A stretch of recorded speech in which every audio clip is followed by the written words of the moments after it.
Hello बच्चों, आज मैं कई दिन के बाद आप लोगों के सामने आया हूँ। कुछ लाइट की समस्या थी जिसको हमने दूर किया। साथ साथ में हम जिस नाम से कोचिंग चलाते थे, चैनल भी उसी कोचिंग के नाम पे कर रहे हैं, अर्थात एक्सीलेंस केमिस्ट्री क्लासेस को हटा करके मिशन एक्सीलेंस एकेडमी इलाहाबाद किया जा रहा है, जो कि मेरी 2009 से संस्था चल रही है और इसलिए इस चैनल का भी नाम भी हमने मिशन एक्सीलेंस एकेडमी इलाहाबाद कर दिया। तो प्रिय विद्यार्थियों, मिशन एक्सीलेंस एकेडमी इलाहाबाद में हार्दिक स्वागत एवं अभिनंदन है। और इसके पहले के वीडियो में हमने आपको मोलरता पढ़ाया है। आज का टॉपिक है मोललता।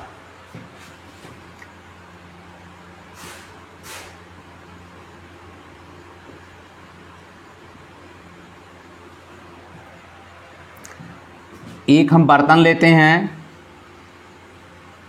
और इस बर्तन में हम जल की मात्रा रखेंगे।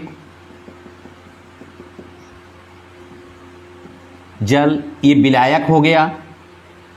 तो जल की कितनी मात्रा रखते हैं? 1 किलोग्राम।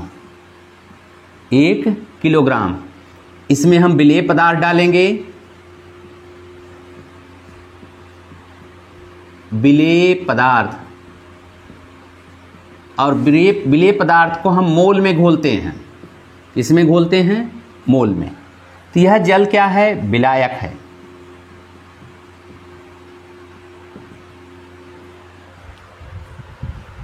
तो मोललता की परिभाषा हम इन्हीं दोनों शब्दों से मिला करके देंगे। इसकी परिभाषा होगी, किसी विलायक के 1 किलोग्राम द्रव्यमान में जब विलेय पदार्थ का मोल घुला होता है तो प्राप्त विलयन की मोललता कहलाती है। प्राप्त विलयन की मोललता कहलाती है। परिभाषा फिर से सुन लीजिए, किसी विलायक के 1 किलोग्राम द्रव्यमान में विलेय पदार्थ का मोल विलीन होने पर जो विलयन प्राप्त होगा उस विलयन की मोललता कहलाती है। तो मोललता को हम स्मॉल m से प्रदर्शित करते हैं। किससे प्रदर्शित करते हैं? स्मॉल m से। और स्मॉल m बराबर होगा विलेय पदार्थ के मोलों की संख्या पूरे का बटे विलायक का द्रव्यमान किलोग्राम में। हमने पिछले वीडियो में भी बताया था कि मोलों की संख्या बराबर होता है विलेय का भार बटे विलेय का अणुभार। अर्थात हम इस मोल को कन्वर्ट कर लेंगे और जब चेंज करेंगे तो यह अब हो जाएगा स्मॉल m बराबर विलेय पदार्थ का द्रव्यमान ग्राम में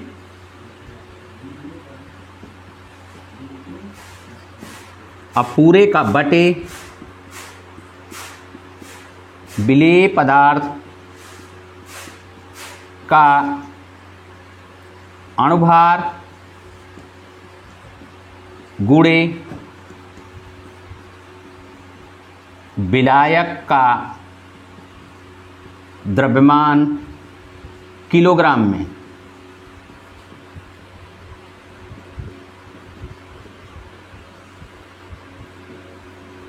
अब जरा देखिए स्मॉल m, यहाँ पे ये विलेय पदार्थ का द्रव्यमान किससे प्रदर्शित करते हैं? यानी जिसको हम भार कहते हैं, भार को हम स्मॉल w से प्रदर्शित करेंगे।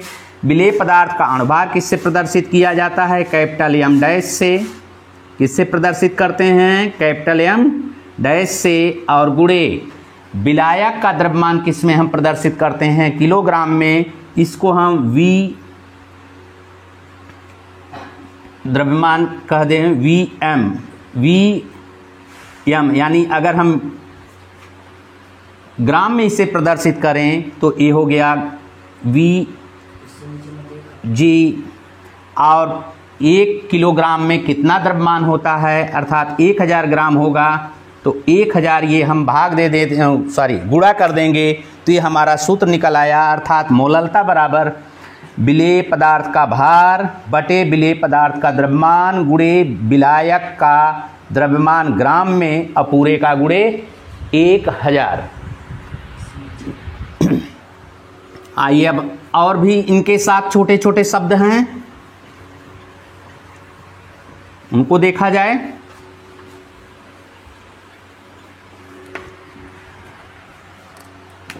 पहला मोलल विलयन।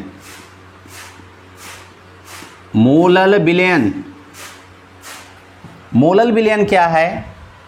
जब विलायक के 1 किलोग्राम द्रव्यमान में विलेय पदार्थ का 1 मोल घुला होता है। कितना घुला होता है?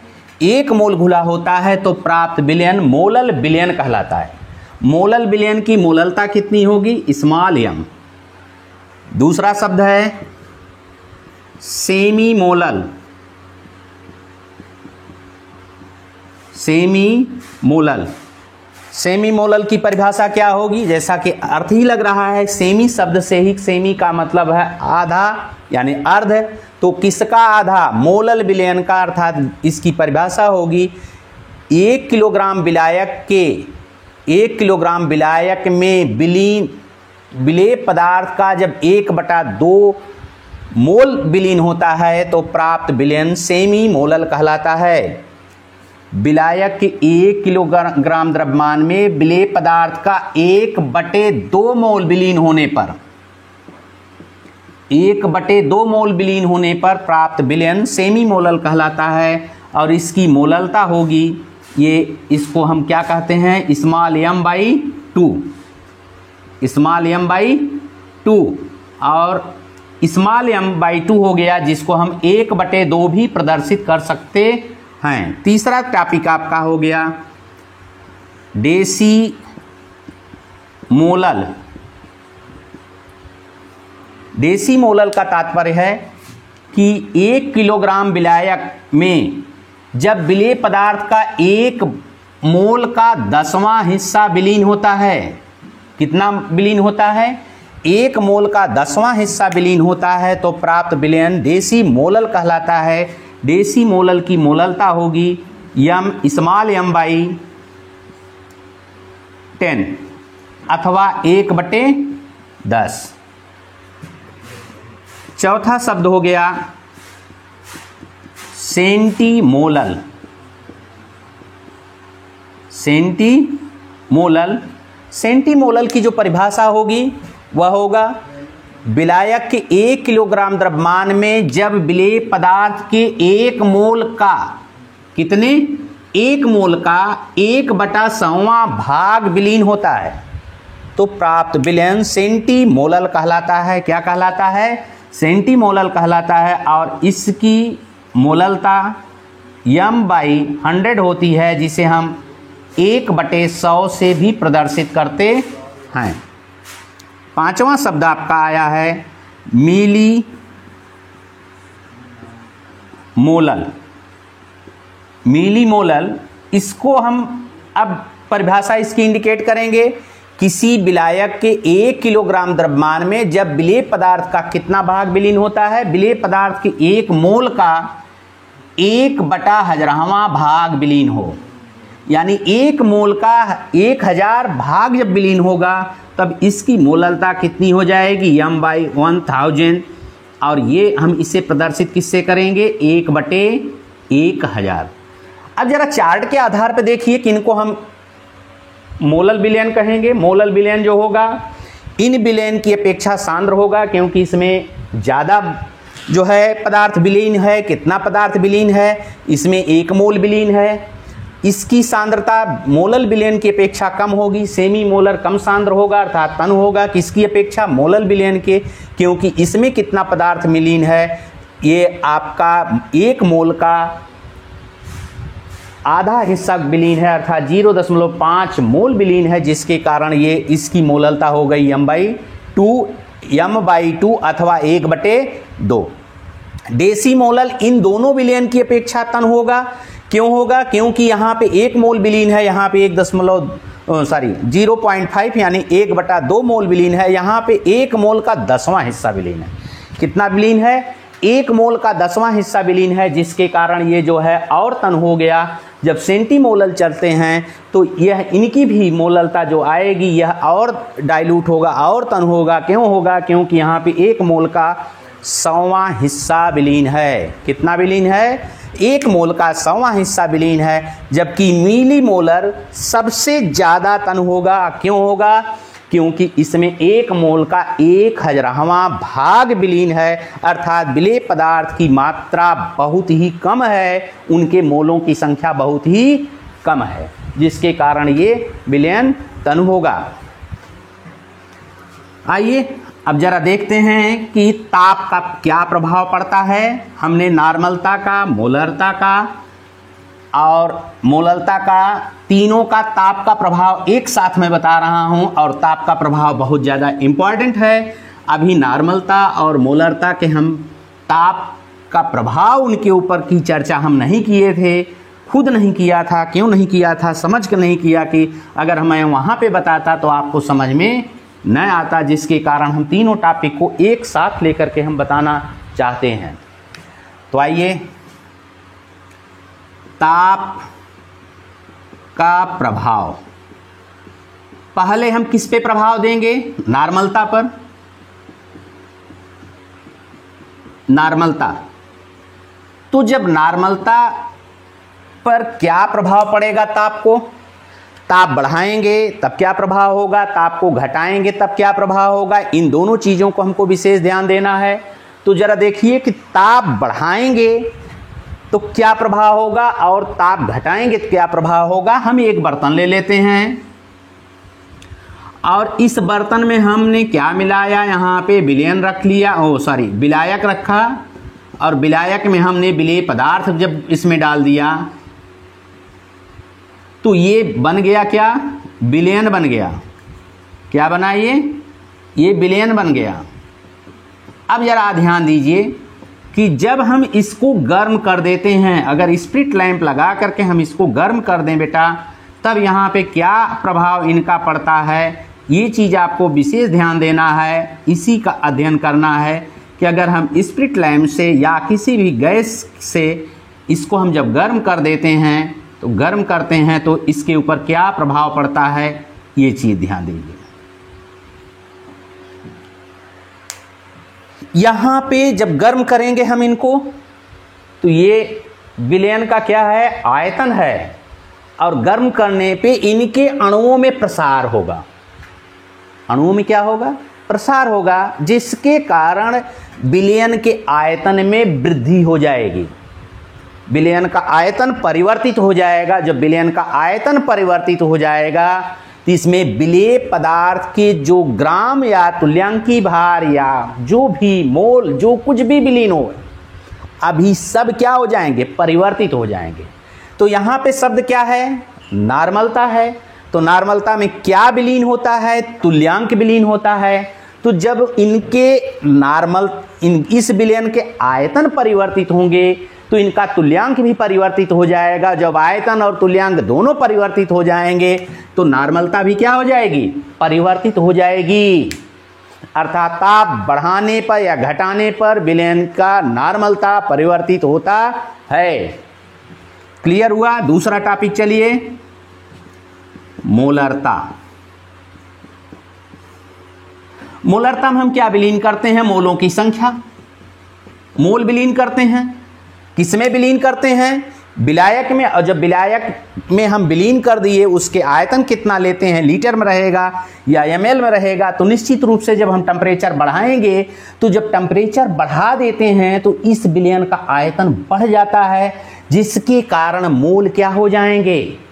परिवर्तित हो जाएंगे। और विलयन का आयतन परिवर्तित होने पर उनके मोलों की संख्या भी क्या हो जाएगी? परिवर्तित हो जाएगी, अर्थात कम विलीन होगा।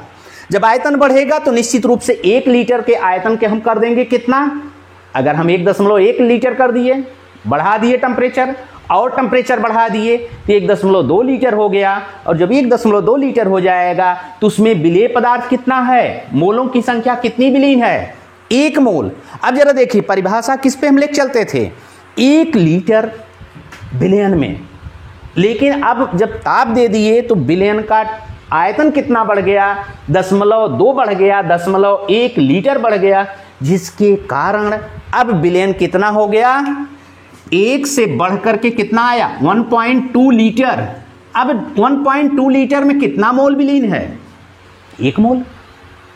और जब 1 मोल विलीन हो तो बताइए कि परिभाषा के आधार पर मोलों की संख्या कम हुई कि नहीं।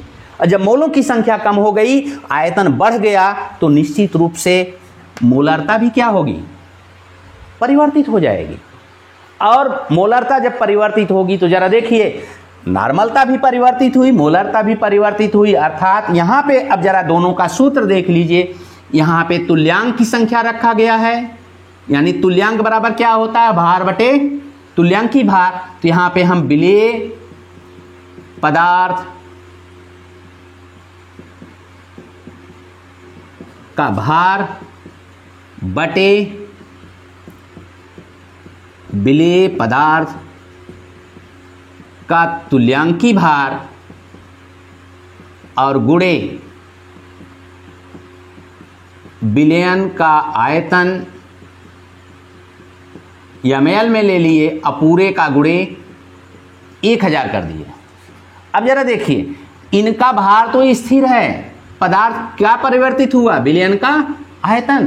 तो जब भार स्थिर है अर्थात तुल्यांक स्थिर है और विलयन का आयतन बढ़ गया, तो निश्चित रूप से वहां पे नॉर्मलता क्या होगी, घट जाएगी। नॉर्मलता क्या होगी, ताप बढ़ाने पर, यानी ताप जब बढ़ाया जाएगा, टेम्परेचर को इंक्रीज किया जाएगा, तो टेम्परेचर बढ़ाने पर इनका नॉर्मलता घटती है, अर्थात T प्रोपोर्शनल टू 1/n,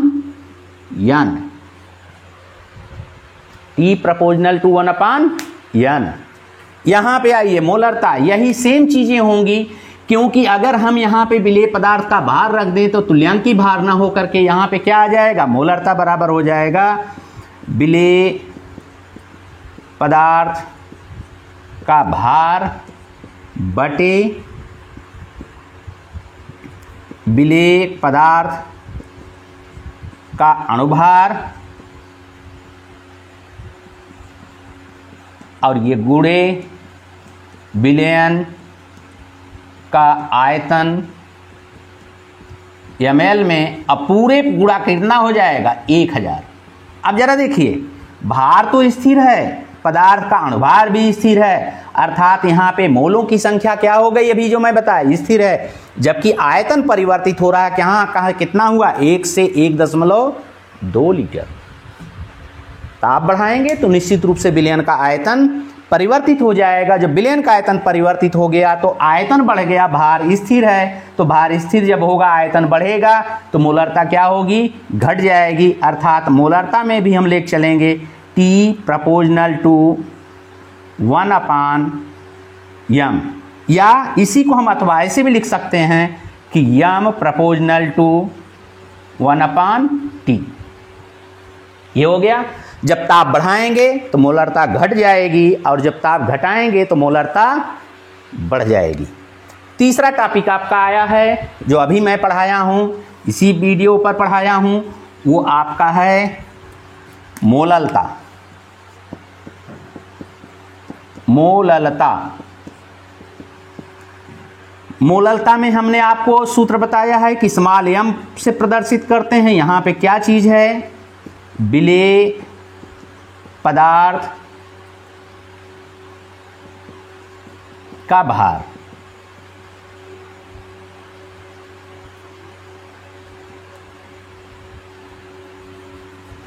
पूरे का बटे विलेय पदार्थ का अणुभार और गुणे विलायक का द्रव्यमान। ग्राम में, जब हम ग्राम में लेके चलते हैं तो पूरे का 1000 गुणा हो जाता है। अब जरा देखिए यहां पे क्या लिया गया, विलायक लिया गया।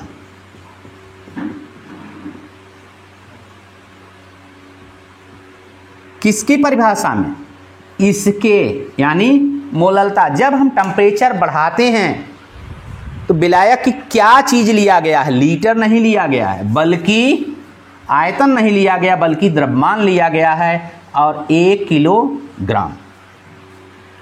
यह जानते हैं कि जब हम किसी भी पदार्थ का द्रव्यमान गर्म करते हैं तो द्रव्यमान गर्म करने पे द्रव्यमान परिवर्तित नहीं होता है, आयतन परिवर्तित होता है, परंतु उनका जो भार है, द्रव्यमान है, वह परिवर्तन नहीं होगा। जिसके कारण जब आपका विलेय पदार्थ के मोलों की संख्या स्थिर हो गई, ये चीज आपका किलोग्राम में है, अर्थात ग्राम में हो या किलोग्राम में हो, तो द्रव्यमान परिवर्तित नहीं होगा, अर्थात यह मोलों की संख्या और ये दोनों चीजें स्थिर हो जाएंगी।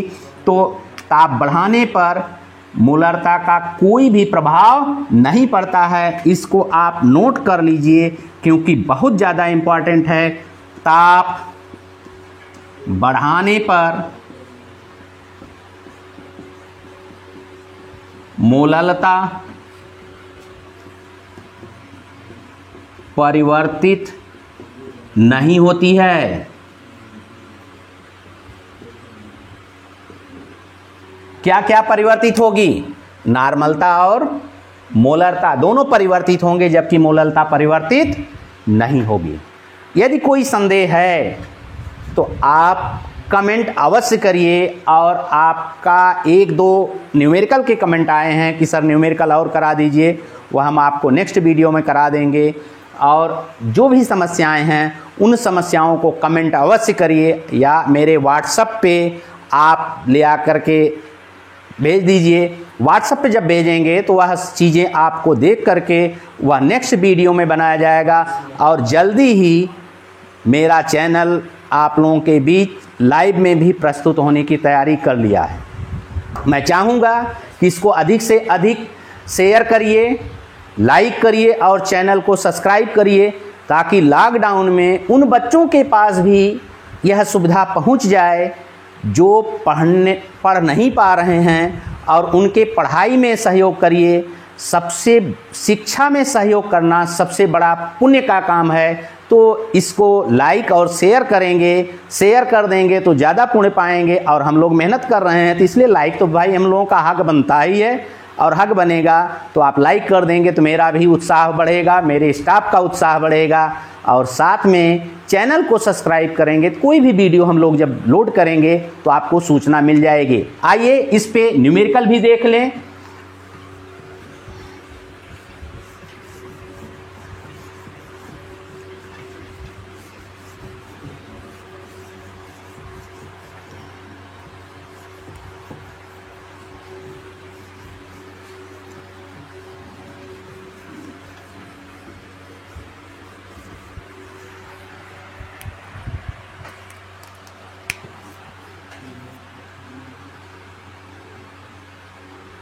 प्रश्न 500 ग्राम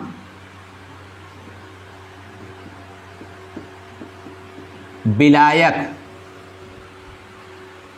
में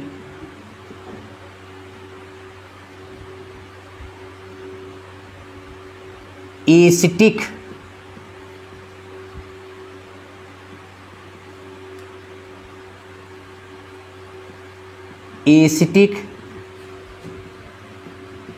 अम्ल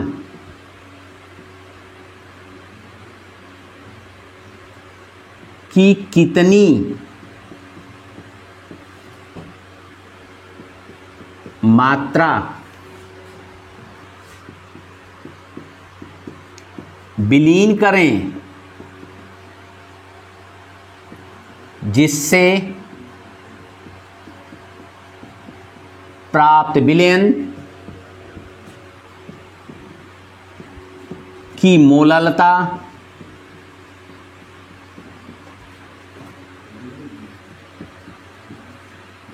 जिससे प्राप्त विलयन डेसीमोलर हो जाए, डेसी प्राप्त विलयन डेसी मोलर हो जाए, डेसी मोलल हो जाए। ये आपके सामने न्यूमेरिकल हो गया। केमिस्ट्री में बच्चे न्यूमेरिकल बहुत हार्ड मानते हैं, लेकिन हार्ड नहीं है। यदि आप बहुत ध्यान से चीज़ों को कैप्चर करेंगे, उसको आप समझेंगे, उनका अध्ययन करेंगे, उनका मनन करेंगे, तो सारे न्यूमेरिकल केमिस्ट्री के उसी फार्मूले पे हैं। और हमने आपको बताया है कि केमिस्ट्री में न्यूमेरिकल बेटा पूछे जाते हैं और न्यूमेरिकल से आप भागेंगे तो आप 100 नंबर के लक्ष्य को प्राप्त नहीं कर पाएंगे। और 100 नंबर के लक्ष्य को प्राप्त करना है तो न्यूमेरिकल आपको सॉल्व करना है। केमिस्ट्री का बेस है, बेस से ही स्टार्ट किया हूँ, और बेस से यदि आप पढ़ेंगे तो निश्चित रूप से आप अपनी मंजिल तक पहुँचेंगे, और मंजिल तक पहुँचेंगे तो मैथ की तरह आप इसमें भी नंबर पाएंगे। और टॉप करने वाला लड़का पाता ही है। टॉप वही करता है जो लगातार परिश्रम करता है, और लगातार परिश्रम करने में एक उनके अंदर एक अलग तरीके की एनर्जी स्वतः पैदा होती है, और वह किसी के लेक्चर से नहीं होगी, किसी के कहने से नहीं होगी, किसी से बार बार किसी से टोकने से नहीं हो सकती है। वह स्वतः उस पर आप विचार करेंगे कि केवल इतना आप दिमाग में रखिए कि हमको पढ़ना है, हमको पढ़ना है। और जब ये दिमाग में आ जाएगा तो आप फालतू कहीं नहीं बैठेंगे, लॉकडाउन का भरपूर प्रयोग करेंगे। आइए, तो आपको ये क्या ज्ञात करना है, कितनी मात्रा विलीन की जाए कि विलयन क्या हो जाएगा, डेसीमोलल। डेसीमोलल का मतलब स्मॉल m बाई 10, इसकी मोललता हो गई, मोललता कितना हो गई, स्मॉल m बाई 10, अथवा इसको हम क्या कहेंगे, 1/10। इसके बाद जरा देखिए विलायक का द्रव्यमान कितना दिया गया है, ये 500 ग्राम है। कितना है, 500 ग्राम है। दूसरी चीज क्या दी गई है, एसिटिक अम्ल। तो एसिटिक अम्ल का, एसिटिक अम्ल का अणुभार। एसिटिक अम्ल बेटा, घर में सिरका तो बना होगा, इस समय मौसम भी चल रहा है आम का। जब हम गन्ने के रस को कुछ समय के लिए किसी मिट्टी के बर्तन में रख देते हैं तो उसमें फर्मेंटेशन हो जाता है, और गन्ने के रस में ग्लूकोज पाया जाता है, सुक्रोज पाया जाएगा। सुक्रोज का फर्मेंटेशन जब टूटेगा तो ग्लूकोज में होगा, ग्लूकोज का एथिल अल्कोहल में होता है, एथिल अल्कोहल का पुनः जब ऑक्सीडेशन होता है तो एल्डिहाइड बनता है, एल्डिहाइड से एसिटिक अम्ल बन जाएगा, और एसिटिक अम्ल होगा। एसिटिक अम्ल यानी सिरका ही होता है, और सिरके में कोई भी खाद्य पदार्थ आप रख देते हैं, जैसे आप कच्चा आम रख दिए तो वह संरक्षित रहेगा, वह वैसे ही रहेगा, खराब नहीं हो सकता है, और उसका हम अचार के रूप में भी सेवन कर सकते हैं। एसिटिक अम्ल का सूत्र क्या होता है ये जानिए, CH3COOH होता है। अब इनका अणुभार निकालना है, तो अणुभार में कार्बन का परमाणु भार 12, फिर हाइड्रोजन हो गई 1/3, फिर कार्बन है 12, फिर 2 ऑक्सीजन है तो 16/2, और धन 1/1, और ये हो गया किसका, एसिटिक अम्ल का अणुभार। तो 12 धन 3 15 हो गया, और धन 12 27, और 16 1 17, ये आ जाएगा एसिटिक अम्ल। सॉरी, 16 दूना 32 1 33, ये इनका अणुभार हो गया। और इनका अणुभार जब आप निकालते हैं तो देखिए 3 2 5 3 8 8 2 10 का 0 हासिल, 1 3 1 4 1 5 और 1 6, इनका अणुभार कितना हो गया, 60। आइए, अब आपको स्मॉल m बराबर क्या बताए थे, अभी स्मॉल w बटे कैपिटल M डैश विलायक का अणुभार, विलेय का अणुभार गुणे V, ये ग्राम में है, यानी इसका जो द्रव्यमान कितना है, ये विलायक का द्रव्यमान पूरे का 1000। तो बराबर हम क्या रखेंगे, यहाँ पे कितना भार विलीन है यही चीज़ आपका निकालना है। तो ये कहाँ चला जाएगा, यम। अब डब्लू निकालना है तो 1000 का डब्लू में गुणा हो जाएगा, 1000 डब्लू बराबर हो जाएगा यम गुणे कैपिटल एम डैश गुणे वी ग्राम। तो अब हमको डब्लू निकालना है तो डब्लू बराबर आपका आ जाएगा कितना, एम गुणे एम डैश गुणे वी ग्राम के और बटे 1000।